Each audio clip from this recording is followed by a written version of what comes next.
안녕하십니까. 안녕하십니까. 네, 샘투 타일러의 쌤입니다. 샘투 타일러의 로우 타일러입니다. 네, 오늘도 웹툰 전문가 쌤씨 모셨고요. 네, 뭐 웹툰을 즐겨보는 쌤입니다.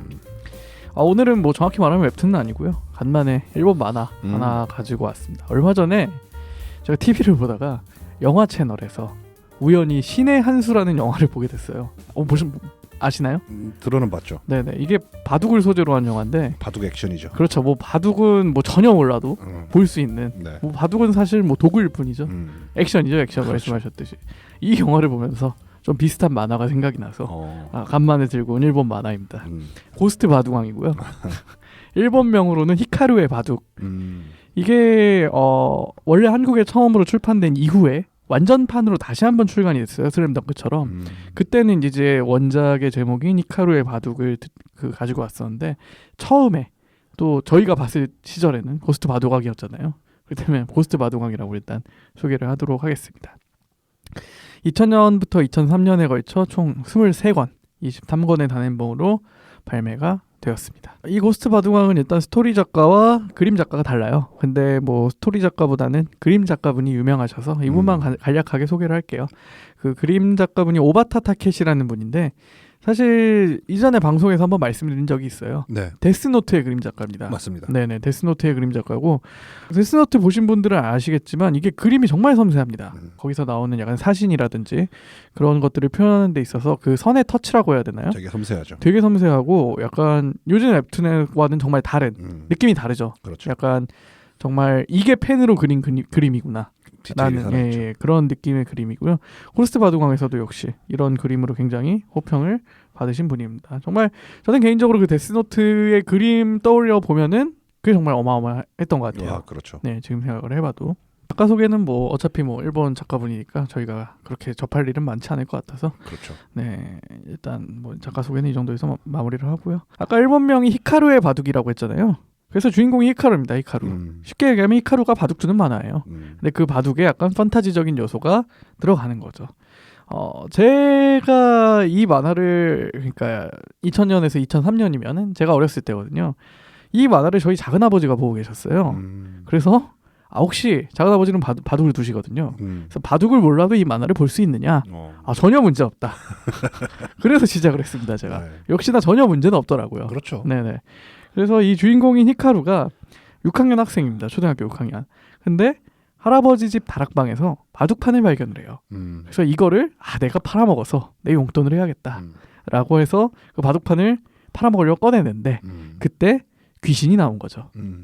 귀신이 그냥 귀신이 아니라 그 바둑판에 깃들어 있던 일종의 영혼이죠. 그래서 천재 바둑 기사인 사이입니다. 사이.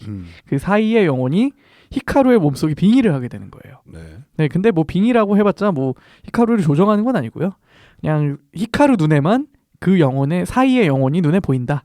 그리고 둘이 대화가 가능하다. 이 정도만 뭐 알고 계시면 될 것 같습니다. 이래서 고스트 바둑왕이에요. 한국 제목은. 그 고스트, 그 사이라는 그 영혼을 이제 고스트라고 표현을 한 거죠. 그래서 그 사이는 워낙 과거에 이제 굉장히 이름을 떨쳤던, 뭐 요즘으로 치면은 뭐 이세돌급 그런 급의 정말 유명한 기사였던 것 같아요. 본인이 이제 부활을 했으니까 바둑을 너무 두고 싶은 거예요. 그래서 그 어린 히카루한테 부탁을 합니다. 제발 바둑 좀 두게 해달라. 근데 히카루는 관심이 없죠. 그렇죠. 초등학교 6학년이면 사실 바둑에 관심이 있을 나이는 아니거든요.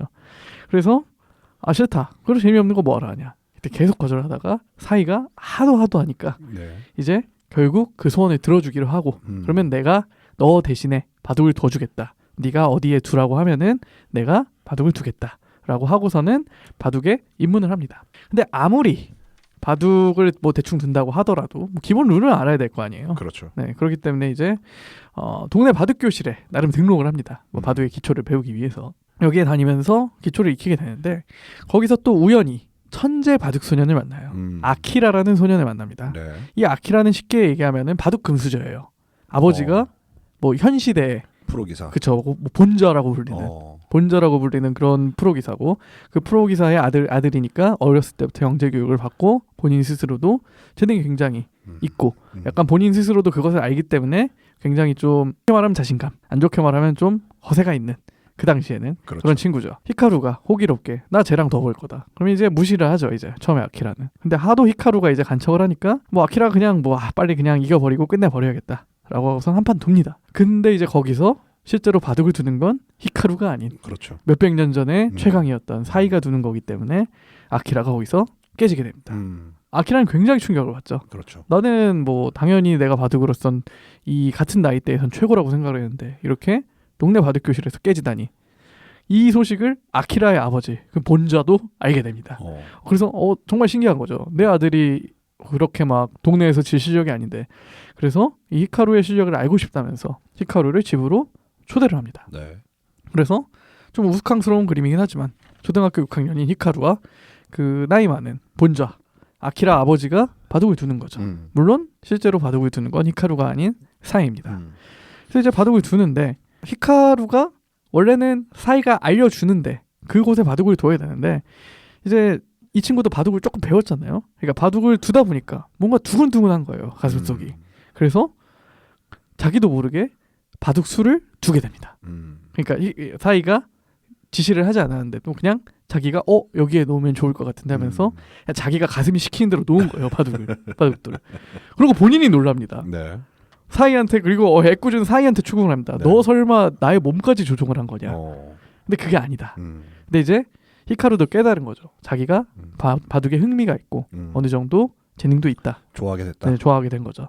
그래서 이때부터는 히카루도 약간 장난식이 아니라 바둑에 정식으로 입문을 하게 되는 거죠. 사실 그 한국 기원도 그렇지만 굉장히 어린 시절부터 그 수련생으로 입문을 하거든요. 네. 기원에. 네. 그래서 이미 뭐 초등학교 시절이면 뭐 몇 단인 그런 친구들도 많고. 그래서 초등학교 6학년에 시작을 한 거는 사실 결코 빠른 시작이 아니죠. 오히려 늦었으면 늦은 거죠. 굉장히 늦었죠. 그렇죠. 그래서 어쨌든 그때부터는 자신의 실력을 키워나가는 거죠.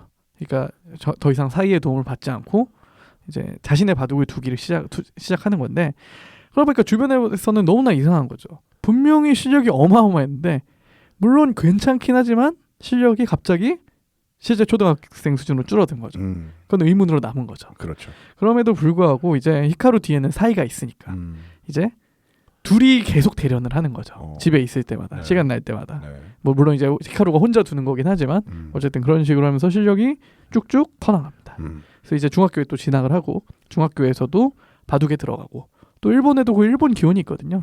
일본 기원에도 또 연구생으로 들어가가지고 이제 프로 입단까지 준비를 하는 거죠. 네.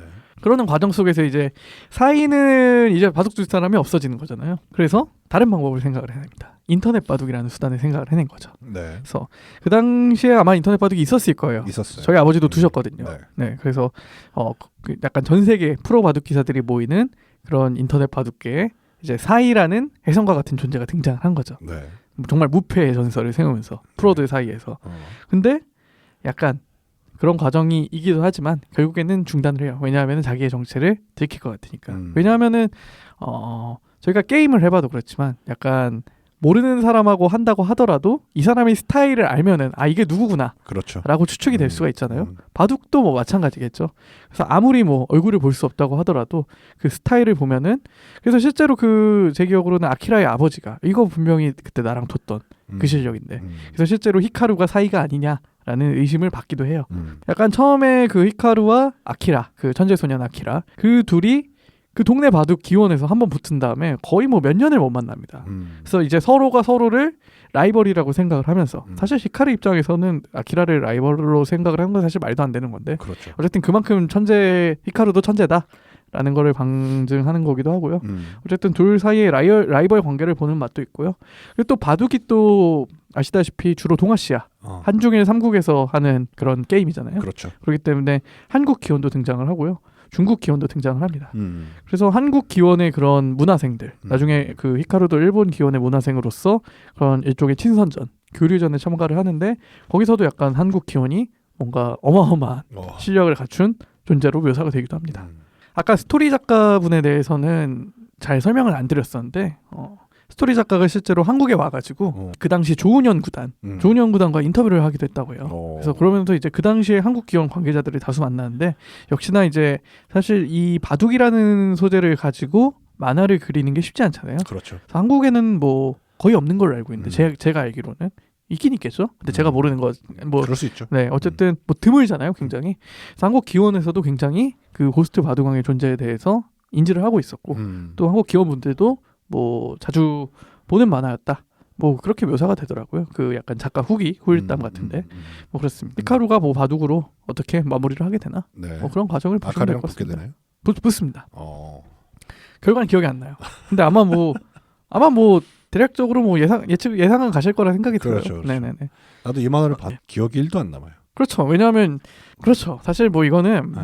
아무리 바둑을 모른다고 해도 네. 바둑 둘 줄 아시나요? 모르죠. 그러니까 이게 좀 그 당시엔 스토리만의 몰입감이 있긴 하지만 그렇죠. 지금부터 이 만화의 약간 특징을 설명드리려고 하는데 그렇다고 바둑을 몰라도 볼 수 있긴 하지만 그렇다고 바둑에 힘을 안 준 만화는 아니에요. 이게. 그러니까요. 네네. 실제로 거기에 뭐 기보라든지 그런 게 다수 나오는데 이게 프로 바둑 기사에 다 감수를 받은 그런 기보라고 해요. 그래서 실제로 좀 바둑에 대해서 좀 어느 정도 알고 본다면은 훨씬 더 흥미진진하게 볼 수 있지 않을까. 그렇죠. 마치 이런 거죠. 저희가 뭐 과거에 스타크래프트를 소재로 한 만화를 본다라고 네. 하면은 뭐 그걸 게임 룰을 몰라도 볼 수 있겠죠. 그렇죠. 하지만 알면은 야 여기서 이런 전략을 쓰네 하면서 좀 더 깊이 있게 볼 수 있지 않을까. 약간 그런 느낌이죠. 또 그 이세돌 씨랑 그 알파고. 알파고가 했을 때 그렇죠. 바둑 하나도 안 두는 사람들도 봤잖아요. 그렇죠. 저도 봤고 모르니까. 재밌게 봤습니다. 네, 그렇죠. 해설만 들으면서 보는 거죠. 그렇죠. 예, 약간 그런 건데, 약간 그때도 그런 아쉬움은 되죠. 나도 약간 바둑에 대해서 알고 있었다면 좀 더 재밌게 볼 수 있지 않았을까. 그렇죠. 저희 아버지께서 실제로 그러시더라고요. 저희가 게임을 보는 것처럼 아버지도 약간 바둑도 두시기도 하고 인터넷 바둑으로 또 바둑 방송도 보시는데 약간 다를 게 없다라고 말씀을 하시더라고요. 그렇죠. 약간. 다를 게 뭐가 있겠습니다. 네네. 뭐 실제로 뭐 저희가 뭐 게임 방송을 보든 그렇죠. 뭐 나중에 뭐 한 30년 뒤에 저희가 게임 방송 보는 게 또 그렇죠. 저희 아버지 세대가 바둑 방송 보는 거와 다를 게 없을 수도 있죠. 그렇죠. 네네네. 그래서 사실 이 고스트 바둑왕이라는 만화 제목이 좀 사실 잘못 지은 제목이에요. 왜냐하면 중간에 사이는 성불을 합니다. 네, 사이가 그 마지막으로 바둑을 두고 약간 성불을 해서 더 이상 히카루에게 나타나지 않아요. 그래서 어느 중간 시점부터는 어느 막 약간 사이가 본인이 만족한 대국을 두고 성불을 했는데 그래서 고스트가 더 이상 등장하지 않는 거죠.